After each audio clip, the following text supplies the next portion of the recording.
একটা রিসেন্ট ঘটনা ঘটেছে। একটা রিসেন্ট ঘটনার সাক্ষী হয়েছি আমি। তো সেটাই ভাবলাম সবার সাথে শেয়ার করি। মনে হলো ইনফরমেটিভ, অনেককে জানানো উচিত বা বর্তমানে সমাজ ব্যবস্থাটা যেরকম চলছে অ্যাকচুয়ালি, তো সেটাই রিলেটেড। আমি এখন যেখানে জব করি, সেখান থেকে আমাদের স্টুডেন্টদেরকে যেখানে, যেখানে ডিউটি করতে পাঠানো হয়, তার মধ্যে একটা প্রাইভেট হসপিটাল আছে, আমি নাম বলব না। ওকে? তো সেখানে আমার স্টুডেন্টরা ডিউটি করছিল।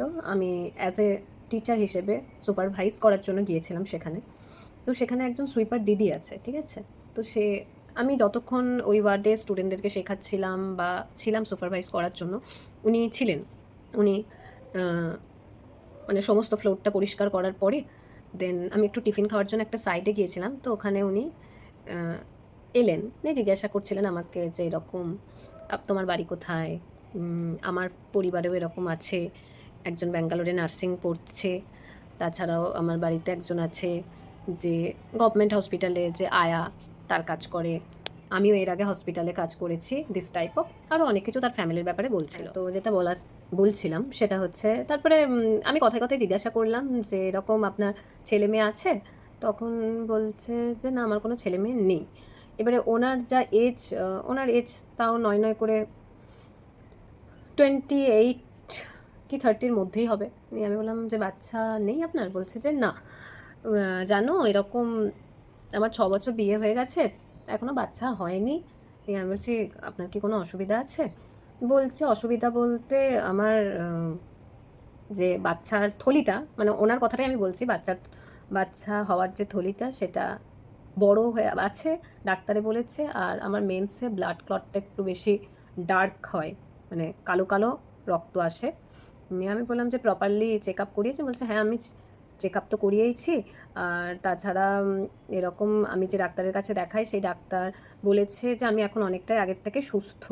উম আমি বললাম যে, "আচ্ছা, তাহলে তো ভালো।" আমি বললাম, "শুধু আপনি তো দেখালে হবে না। কারণ একটা বাচ্চা আসার ক্ষেত্রে আমাদের সমাজে তো এখনো এই ভাবনাটাই আছে, তার মানে একটা মায়ের দিক থেকেই ফল্ট, এমনটা না। আপনার হাসব্যান্ডের ক্ষেত্রেও কোনো না কোনো প্রবলেম থাকতে পারে। তাই দুজনাই চেক আপ করিয়ে নেওয়াটাই বেটার।"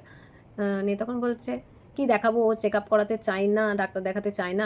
আমি বললাম যে, "সেটা বললে কি হবে? আপনারা যদি বাচ্চা নিতে চান তাহলে তো অবশ্যই দুজনকেই দেখানো উচিত। কারণ ছেলেদের ক্ষেত্রেও একটা স্পার্ম কাউন্ট, স্পার্ম যেটা হয়, তার অনেক রকম ফিচার্স, সেগুলো দেখতে হয় যে সব ঠিকঠাক আছে কিনা, বা সেও বাচ্চা আনতে বা ফার্টিলাইজ করতে সক্ষম কিনা। ঠিক আছে?" ওনাকে বললাম বুঝিয়ে, যতটা আমার পক্ষে বোঝানো সম্ভব হয়। তখন একটা কথাই বলল। বলছে যে, "স্বামী আর থাকে কতক্ষণ?" আমি বলছি যে, "কেন? কি করে আপনার স্বামী?" বলছে, "বাইরেতে উম পেশেন্ট নিয়ে যায়।" আমি বললাম যে, "আচ্ছা।" বলছে, "ব্যাঙ্গালোরে থাকে।" আমি বললাম যে, "আচ্ছা।" বলছে, "বলো তো, চাইলে কি আমাকে ব্যাঙ্গালোরে ভালো ডাক্তার দেখাতে পারত না? ও তো ব্যাঙ্গালোরেই থাকে।" আমি বলছি, "হ্যাঁ, সেটা তো পারত, উনি যদি চাইতেন অবশ্যই।" বলছে যে, "আগে অনেক চিৎকার করতাম, কথা বলতাম, অনেক কিছু গালিগালাজ করতাম। পরে এখানকার দিদিমণিরা বুঝিয়েছে যে গালিগালাজ করো না, তাহলে আরও প্রবলেম হবে। তুমি ভালোভাবে কথা বলো। তো এখন ভালোভাবে কথা বলি তো আমাকে বলে, 'গাল দাও, গাল দাও।' এরকম কাইন্ড অফ। আমি বলছি, "এমনি আপনাদের দুজনের মধ্যে সম্পর্ক সব ঠিকঠাক তো?"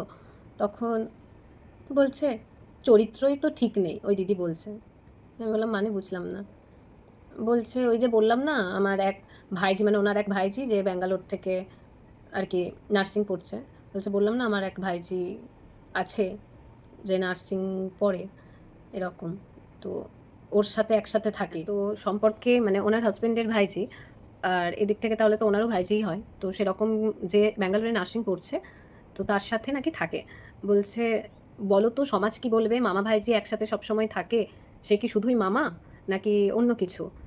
আমি বললাম যে, "আচ্ছা, বুঝলাম।" বলছে, "কিভাবে? আমি কিছুই বুঝি না, পড়ালেখা জানি না বলে এরকম? একটা মেয়ের তো জন্ম হওয়ার অন্যতম উদ্দেশ্যই থাকে মাতৃত্বের স্বাদ পাওয়ার বা মা হওয়ার। তো সেখানে যদি স্বামীর চরিত্রেরই এই অবস্থা হয়, তাহলে কি হবে?" নিয়ে লাস্টে একটা কোটস বললেন উনি। বলছে, "জানো তো, মিষ্টি জিনিসের থেকে তিতো জিনিসই ভালো। মিষ্টি জিনিস যত হবে তার চারপাশে তত বেশি পিঁপড়ে লাগবে। আর তিতো জিনিস হয়তো দেখতে মনে হয় যে তিতো, খেতে তিতো লাগে, কিন্তু তাকে কেউ নষ্ট করতে পারে না। তাই মুখের ওপরে যখন যেটা মনে হবে বলে দেওয়াই উচিত, সেটা এখন বুঝতে পারি।" আমি শুনলাম ওনার কথাগুলো। আমি বললাম, "এই জন্যই মেয়েদের জীবনে কিছু করা উচিত। আজ আপনি নিজে কিছু করছেন।" বলছে, "হ্যাঁ, আমি তো আমার নিজের টাকা থেকেই ডাক্তার দেখাই বা যেটুকু যা সংসার খরচাপাতি সেগুলো করি।"